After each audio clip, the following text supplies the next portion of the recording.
I'm Dr. Rakesh Kumar Tak, Associate Professor, SPC Government College Ajmer, Department of Chemistry, SPC Government College Ajmer. Today, we are going to start with a new chapter, amino acids, proteins, peptides, proteins and nucleic acids. Third year के course में आज हम नए chapter को शुरू कर रहे हैं जिसमें अमीनो एसिड्स, पेप्टाइड, प्रोटीन और न्यूक्लिक एसिड के बारे में बात करेंगे।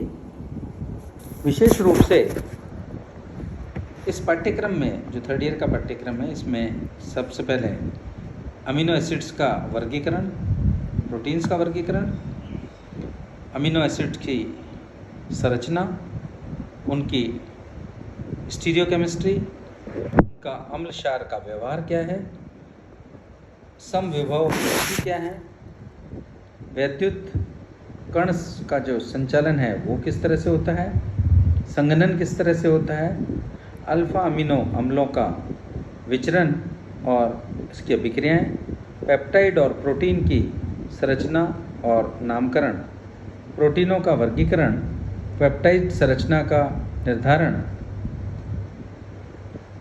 अंत समूह विश्लेषण, पेप्टाइडों का सेलेक्टिव जल अपघटन, रूढ़ पेप्टाइड संश्लेषण, ठोस प्रवक्ता पेप्टाइड संश्लेषण, पेप्टाइड और प्रोटीनों की संरचना, प्रोटीनों की संरचना के इसके अलावा प्रोटीन और डीनेचुरेशन और रीनेचुरेशन के बारे में हम इस में पढ़ेंगे।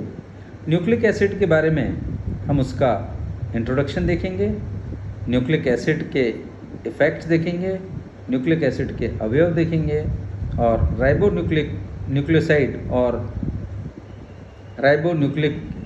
न्यूक्लियोटाइड डीएनए की डबल हेलिकल संरचना के बारे में इसमें हम पढ़ेंगे।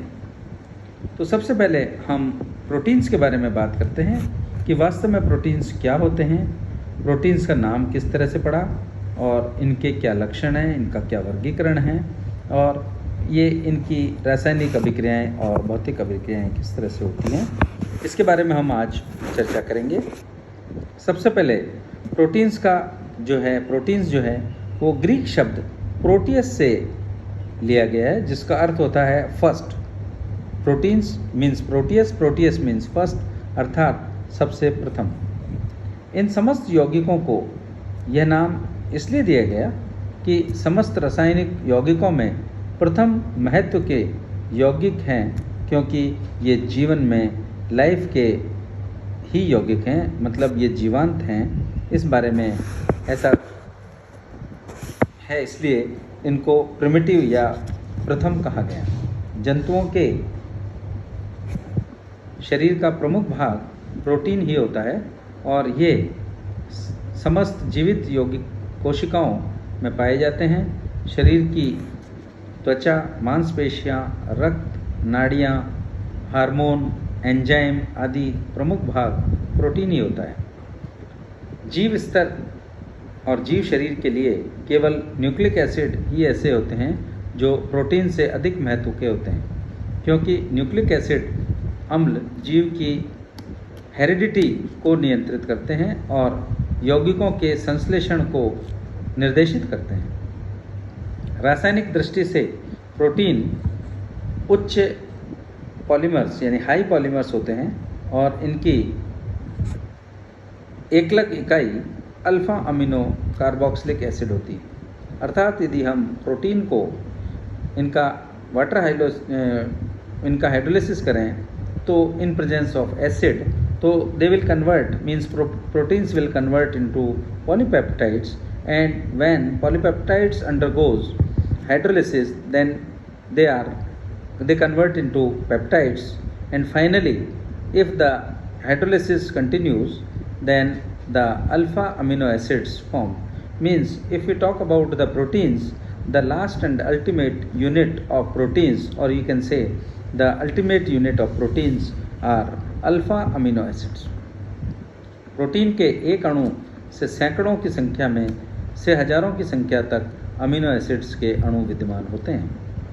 अब हम बात करेंगे, क्योंकि if the unit of proteins, ultimate unit of proteins is amino acid, then we will talk about the amino acids.